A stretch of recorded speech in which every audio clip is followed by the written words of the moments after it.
Boss ಸಮಾಜಕ್ಕೆ ಮಾರಕ ಪ್ರಯೋಗ. ಗೆದ್ದವರದ್ದು ಸಾಧನೆಯಲ್ಲ, ಸ್ಪರ್ಧೆಯಷ್ಟೇ. ಬಿಗ್ ಬಾಸ್ ನೈತಿಕ ಮೌಲ್ಯಗಳ ಅಧಃಪತನ. ನಮಸ್ಕಾರ ಸ್ನೇಹಿತರೆ, BNN ಡಿಜಿಟಲ್ ಮಾಧ್ಯಮಕ್ಕೆ ಸ್ವಾಗತ. ನಾನು ನಾಗೇಶ್.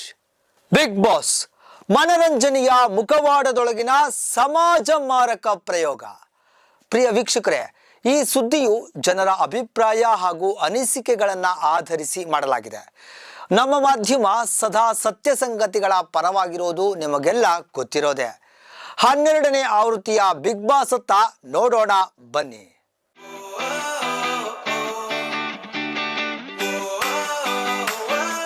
ಟೆಲಿವಿಷನ್ ಮನರಂಜನೆ ಎಂಬ ಹೆಸರಿನಲ್ಲಿ ಮನೆ ಮನೆಗೆ ನುಗ್ಗಿರುವ ರಿಯಾಲಿಟಿ ಶೋಗಳಲ್ಲಿ ಬಿಗ್ ಬಾಸ್ ಪ್ರಮುಖ ಸ್ಥಾನ ಪಡೆದಿದೆ. ಆರಂಭದಲ್ಲಿ ಸಾಮಾನ್ಯ ಜನರ ಬದುಕನ್ನ ನೇರವಾಗಿ ನೋಡುವ ಪ್ರಯೋಗ ಅನ್ನುವಂತೆ ಪರಿಚಯಿಸಲ್ಪಟ್ಟ ಈ ಕಾರ್ಯಕ್ರಮ ಇಂದು ಸಮಾಜದ ಮೌಲ್ಯಗಳನ್ನ ಪ್ರಶ್ನಿಸುವ ಮಟ್ಟಿಗೆ ತಲುಪಿಬಿಟ್ಟಿದೆ. ನಿಜಕ್ಕೂ ಬಿಗ್ ಬಾಸ್ ಸಮಾಜಕ್ಕೆ ಏನ್ ಕೊಡ್ತಾ ಇದೆ? ಮನರಂಜನೆಯನ್ನ ಹೊರತುಪಡಿಸಿ ಇದರಲ್ಲಿ ಕಲಿಯೋದಾದ್ರೂ ಏನಿದೆ? ಅಥವಾ ಇದು ಮೌಲ್ಯಗಳ ಕ್ಷಯಕ್ಕೆ ಕಾರಣವಾಗುತ್ತಿದೆಯೇ? ಬಿಗ್ ಬಾಸ್ನ ಮೂಲ ಸ್ವರೂಪವೇ ಸಮಸ್ಯಾತ್ಮಕ. ಒಂದೇ ಮನೆಯಲ್ಲಿ ವಿಭಿನ್ನ ಸ್ವಭಾವದ ವ್ಯಕ್ತಿಗಳನ್ನ ಹಾಕಿ ಅವರನ್ನ ಪರಸ್ಪರ ಹೊಡೆಸುವಂತೆ, ಜಗಳಾಡುವಂತೆ, ಅವಮಾನ ಮಾಡುವಂತೆ ಪರಿಸ್ಥಿತಿ ಸೃಷ್ಟಿಸಲಾಗುತ್ತೆ. ಸಹಬಾಳ್ವೆ, ಸಹನೆ, ಸಂಯಮವನ್ನ ಕಲಿಸಬೇಕಾದ ಮಾಧ್ಯಮ ಇಲ್ಲಿ ಅಸಹನೆ, ದ್ವೇಷ, ನಾಟಕ, ಕುತಂತ್ರಗಳನ್ನೇ ಪ್ರೋತ್ಸಾಹಿಸುತ್ತೆ. ಹೆಚ್ಚು ಜಗಳ ಮಾಡಿದವನು ಹೆಚ್ಚು ಸ್ಕ್ರೀನ್ ಟೈಮ್ ಪಡೆಯುತ್ತಾನೆ. ಹೆಚ್ಚು ಅವಾಚ್ಯ ಪದ ಬಳಸಿದವನು ಹೆಚ್ಚು ಚರ್ಚೆಗೆ ಬರುತ್ತಾನೆ. ಇದುವೇ ಈ ಕಾರ್ಯಕ್ರಮದ ಅಸಲಿ ಲಾಜಿಕ್. ಈ ಕಾರ್ಯಕ್ರಮದ ಮತ್ತೊಂದು ಅಪಾಯಕಾರಿ ಅಂಶ ಅಂದ್ರೆ ವೈಯಕ್ತಿಕ ಅವಮಾನವನ್ನ ಮನರಂಜನೆಯಾಗಿಸೋದು.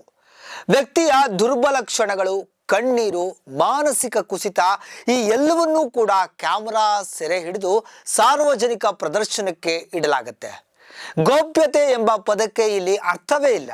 ಇದು ಮಾನವೀಯ ಮೌಲ್ಯಗಳ ಸ್ಪಷ್ಟ ಉಲ್ಲಂಘನೆ.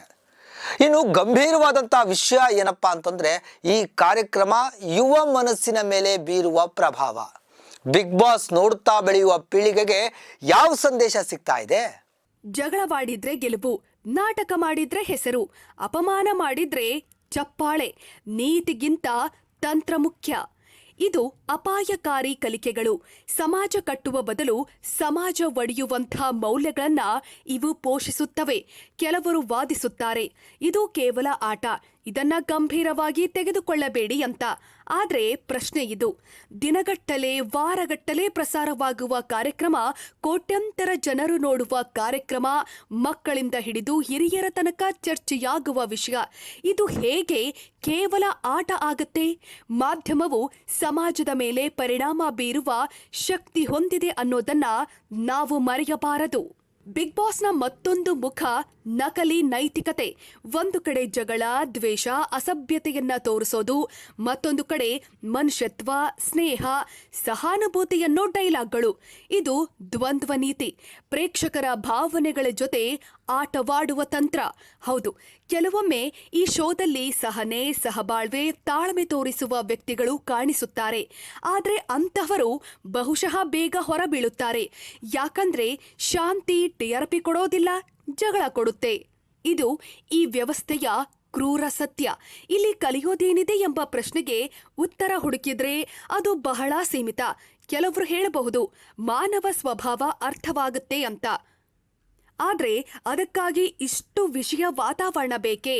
ಮೌಲ್ಯಾಧಾರಿತ ಸಕಾರಾತ್ಮಕ ಕಾರ್ಯಕ್ರಮಗಳ ಮೂಲಕವೂ ಮಾನವ ಸ್ವಭಾವ ತಿಳಿಯಬಹುದು. ಸಮಾಜಕ್ಕೆ ಇಂದು ಬೇಕಾಗಿರೋದು ಸಂವೇದನೆ, ಸಹಾನುಭೂತಿ, ಜವಾಬ್ದಾರಿ. ಆದ್ರೆ ಬಿಗ್ ಬಾಸ್ ಪ್ರೋತ್ಸಾಹಿಸುತ್ತಿರೋದು ಸ್ವಾರ್ಥ ಪ್ರದರ್ಶನ, ವೈಯಕ್ತಿಕ ಲಾಭ. ಇದು ದೀರ್ಘಾವಧಿಯಲ್ಲಿ ಸಮಾಜದ ಆರೋಗ್ಯಕ್ಕೆ ಹಾನಿಕಾರಕ. ಹೀಗಾಗಿ ಪ್ರಶ್ನೆ ಸರಳ, ನಮಗೆ ಇಂತಹ ಮನರಂಜನೆ ಬೇಕೇ? ಟಿಆರ್ಪಿ ಹೆಸರಲ್ಲಿ ಮೌಲ್ಯಗಳನ್ನ ಬಲಿ ಕೊಡಬೇಕೆ? ಮನರಂಜನೆ ಅಂದ್ರೆ ಮನಸ್ಸನ್ನ ಹಗರುಗೊಳಿಸೋದು, ಹಿಂಸಾತ್ಮಕ ಭಾವನೆಗಳನ್ನ ಉರಿಗೊಳಿಸೋದಲ್ಲ. ಬಿಗ್ ಬಾಸ್ ಕೇವಲ ಒಂದು ಕಾರ್ಯಕ್ರಮವಲ್ಲ, ಇದು ಮಾಧ್ಯಮದ ಜವಾಬ್ದಾರಿಯ ಪರೀಕ್ಷೆ. ಪ್ರೇಕ್ಷಕನಾಗಿ ನಾವು ಕೂಡ ಪ್ರಶ್ನಿಸಬೇಕು, ಆಯ್ಕೆ ಮಾಡಬೇಕು. ನೋಡದೆ ಇದ್ದರೂ ಬದುಕಬಹುದು, ಆದ್ರೆ ಮೌಲ್ಯ ಕಳೆದುಕೊಂಡ ಸಮಾಜದಲ್ಲಿ ಬದುಕೋದು ಕಷ್ಟ. ಮನರಂಜನೆ ಬೇಕು, ಆದ್ರೆ ಮೌಲ್ಯಗಳ ಬೆಲೆಯಲ್ಲಿ ಅಲ್ಲ. ಬಿಗ್ ಬಾಸ್ ಮುಗಿದ ಕೂಡಲೇ ಒಂದು ಅಸಹಜ ಸಂಭ್ರಮ ಶುರುವಾಗುತ್ತೆ. ಮೆರವಣಿಗೆ, ಕೇಕ್ ಕತ್ತರಿಸೋದು, ದೇವರಂತೆ ಪೂಜೆ ಮಾಡೋದು, ಹೀರೋ, ಕಿಂಗ್, ಐಕಾನ್ ಅನ್ನೋ ಪದಗಳ ಸುರಿಮಳೆ. ಈ ಬಾರಿ ಆ ಸ್ಥಾನಕ್ಕೆ ಗಿಲ್ಲಿ ನಟ ಆದ್ರೆ ಈ ಹೈಪ್ಗೆ ಕಾರಣವೇನು? ಆತನ ಸಾಧನೆಯಾದ್ರೂ ಏನು? ಬಿಗ್ ಬಾಸ್ ಗೆಲ್ಲೋದು ಒಂದು ಸ್ಪರ್ಧೆ, ಸಾಧನೆ ಅಲ್ಲ. ಅಲ್ಲಿ ಯಾರಾದ್ರೂ ರಾಷ್ಟ್ರಕ್ಕೆ ಏನಾದರೂ ಕೊಟ್ಟಿದ್ದಾರಾ? ಹೊಸ ಆವಿಷ್ಕಾರ ಮಾಡಿದ್ದಾರಾ? ಸಮಾಜದ ದೊಡ್ಡ ಸಮಸ್ಯೆ ಬಗೆಹರಿಸಿದ್ದಾರಾ? 100 ದಿನಗಳ ಕಾಲ ಒಂದು ಮನೆಯೊಳಗೆ ಉಳಿದು ಟಾಸ್ಕ್ ಆಡಿದ್ದು, ಜಗಳವಾಡಿದ್ದು, ಕ್ಯಾಮ್ರಾ ಮುಂದೆ ಬದುಕಿದ್ದು, ಇದಕ್ಕೆ ಇಷ್ಟೊಂದು ವೈಭವ ಬೇಕಾ? ಗಿಲ್ಲಿ ಗೆದ್ದಿದ್ದು ಪ್ರತಿಭೆಯಿಂದಲ್ಲ, ಟಿಆರ್ಪಿ ಲಾಜಿಕ್ನಿಂದ. ಬಿಗ್ ಬಾಸ್ನಲ್ಲಿ ಗೆಲುವು ಅಂದ್ರೆ ಜನಮತ ಪ್ಲಸ್ ಚಾನೆಲ್ನ ನೆರೆಟಿವ್. ಹೆಚ್ಚು ಚರ್ಚೆಗೆ ಬಂದವರು, ಹೆಚ್ಚು ವಿವಾದ ಸೃಷ್ಟಿಸಿದವರು, ಹೆಚ್ಚು ಸ್ಕ್ರೀನ್ ಟೈಮ್ ಪಡೆದವರು ಇವರೇ ಫೇವರೇಟ್ಸ್. ಇಲ್ಲಿ ಮೌಲ್ಯಕ್ಕಿಂತ ಮಾರುಕಟ್ಟೆ ಮುಖ್ಯ. ಇನ್ನೊಂದು ಸತ್ಯ, ಈ ಹೈಪ್ ಸಂಪೂರ್ಣವಾಗಿ ಕೃತಕ. PR ತಂಡಗಳು, ಫ್ಯಾನ್ ಪೇಜ್ಗಳು, ಸೋಷಿಯಲ್ ಮೀಡಿಯಾ ಟ್ರೆಂಡ್ಗಳು, ಯೂಟ್ಯೂಬ್ ರೀಲ್ಸ್ಗಳ ಮೂಲಕ ಮಹಾನ್ ಎಂಬ ಚಿತ್ರಣ ನಿರ್ಮಿಸಲಾಗುತ್ತೆ. ವಾಸ್ತವದಲ್ಲಿ ಆ ವ್ಯಕ್ತಿಯ ಜೀವನದಲ್ಲಿ ಆಗಿರುವ ಬದಲಾವಣೆ ವೈಯಕ್ತಿಕವಾದುದಲ್ಲ, ಸಮಾಜಕ್ಕೆ ಸಂಬಂಧವೂ ಇಲ್ಲ. ಹಾಗಾದ್ರೆ ಹೈಪ್ ಯಾಕೆ? ಯಾಕಂದ್ರೆ ಇಂದು ನಮ್ಮ ಸಮಾಜ ಸಾಧನೆಗಿಂತ ಪ್ರಸಿದ್ಧಿಗೆ ಮಾರು ಹೋಗ್ಬಿಟ್ಟಿದೆ. ಕೆಲಸಕ್ಕಿಂತ ಕೀರ್ತಿ, ಘನತೆಗಿಂತ ಗ್ಲಾಮರ್, ಮೌಲ್ಯಕ್ಕಿಂತ ವೈರಲ್. ಇದರ ಪರಿಣಾಮ ಅಪಾಯಕಾರಿ. ಯುವಕರಿಗೆ ಸಿಗುವ ಸಂದೇಶವಾದ್ರೂ ಏನು? ಓದೋದು ಬೇಡ, ದುಡಿಯೋದು ಬೇಡ, ಒಂದು ರಿಯಾಲಿಟಿ ಶೋಗೆ ಹೋದ್ರೆ ಸಾಕು. ಇದು ಸುಳ್ಳು ಕನಸು. ಸಾವಿರಾರು ಜನ ಬಿಗ್ ಬಾಸ್ಗೆ ಹೋಗುತ್ತಾರೆ, ಒಬ್ಬ ಗೆಲ್ಲುತ್ತಾನೆ. ಹಾಗಾದ್ರೆ ಉಳಿದವರ ಜೀವನವೇನು? ರೈತನ ಆತ್ಮಹತ್ಯೆಯಾದ್ರೆ 2 ದಿನ ಸುದ್ದಿ, ಶಿಕ್ಷಕನ ಸಾಧನೆ 1 ಕಾಲಂ, ವಿಜ್ಞಾನಿಯ ಸಂಶೋಧನೆ ಮೌನ. ಆದ್ರೆ ಬಿಗ್ ಬಾಸ್ ವಿನ್ನರ್ಗೆ ರೋಡ್ ಶೋ, ಸರ್ಕಾರಿ ಸ್ವಾಗತದಂತಹ ಕಾರ್ಯಕ್ರಮ. ಇದು ನಮ್ಮ ಆದ್ಯತೆಗಳ ದುರಂತ. ಬಿಗ್ ಬಾಸ್ ವಿನ್ನರ್ ಆಗೋದು ಅಪರಾಧವಲ್ಲ, ಸಂಭ್ರಮಿಸೋದು ತಪ್ಪಲ್ಲ.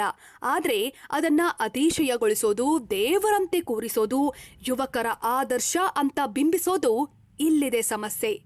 ಸಾಧನೆ ಅಂದ್ರೆ ದೀರ್ಘಕಾಲ ಸಮಾಜಕ್ಕೆ ಕೊಡುಗೆ ಕೊಡೋದು. ಬಿಗ್ ಬಾಸ್ ಗೆಲುವು ಕ್ಷಣಿಕ. ಇವತ್ತು ಹೈಪ್, ನಾಳೆ ಮರೆವು. ಇತಿಹಾಸ ನೆನಪಿಡೋದು ಕೆಲಸ ಮಾಡಿದವರನ್ನ, ಕ್ಯಾಮರಾ ಮುಂದೆ ಜಗಳವಾಡಿದವರನ್ನ ಅಲ್ಲ. ಪ್ರಶ್ನೆ ಇದಷ್ಟೇ, ನಾವು ಯಾರನ್ನು ಸೆಲೆಬ್ರಿಟಿ ಮಾಡ್ತಾ ಇದ್ದೀವಿ? ಯಾರನ್ನ ಆದರ್ಶ ಮಾಡ್ತಿದ್ದೀವಿ? ಒಟ್ಟಾರೆ ಬಿಗ್ ಬಾಸ್ ಎಂಬ ಈ ಕಾರ್ಯಕ್ರಮದಲ್ಲಿ ಭಾಗವಹಿಸಿದ ನೂರಾರು ಜನರು ಮೂಲೆ ಗುಂಪಾಗಿದ್ದು, ಹಾಗೂ ಹಲವು ಪಾತ್ರಧಾರಿಗಳ ಮೇಲೆ ಪೊಲೀಸರು ಕೇಸ್ ದಾಖಲಿಸಿ ಜೈಲು ಸೇರಿ ಹೊರಗೆ ಬಂದಿರೋ ಉದಾಹರಣೆಗಳು ಕೂಡ ಇದೆ. ಮತ್ತೊಂದು ಕಡೆ ನಮ್ಮ ರಾಜ್ಯದ ಮುಖ್ಯಮಂತ್ರಿಗಳು ಜನಪರ ಕೆಲಸ ಮಾಡದೇ ಇರೋ ಇಂತಹ ವ್ಯಕ್ತಿಗಳಿಗೂ ಕರೆದು ಸನ್ಮಾನಿಸಿ ಮೌಲ್ಯಗಳನ್ನೇ ಮುರಿತಾ ಇದ್ದಾರೆ. ವಿಶೇಷವಾಗಿ ಇಂತಹ ಕಾರ್ಯಕ್ರಮಗಳಿಂದ ಕನ್ನಡದ ಗೃಹಿಣಿಯರ ಮನಸ್ಥಿತಿಗೆ ಧಕ್ಕೆ ಆಗಿರೋದು ಸುಳ್ಳಲ್ಲ. ನೋಡಿದ್ರಲ್ಲ ವೀಕ್ಷಕರೇ, ಈ ಮಾಹಿತಿ ನಿಮಗೆ ಇಷ್ಟವಾಗಿದ್ದಲ್ಲಿ ಲೈಕ್ ಮಾಡಿ, ಶೇರ್ ಮಾಡಿ, ನಮ್ಮ ಚಾನಲನ್ನು ಸಬ್ಸ್ಕ್ರೈಬ್ ಮಾಡಿ, ಬೆಲ್ ಬಟನ್ ಐಕಾನನ್ನು ಒತ್ತೋದನ್ನು ಮರಿಬೇಡಿ. ನಮಸ್ಕಾರ.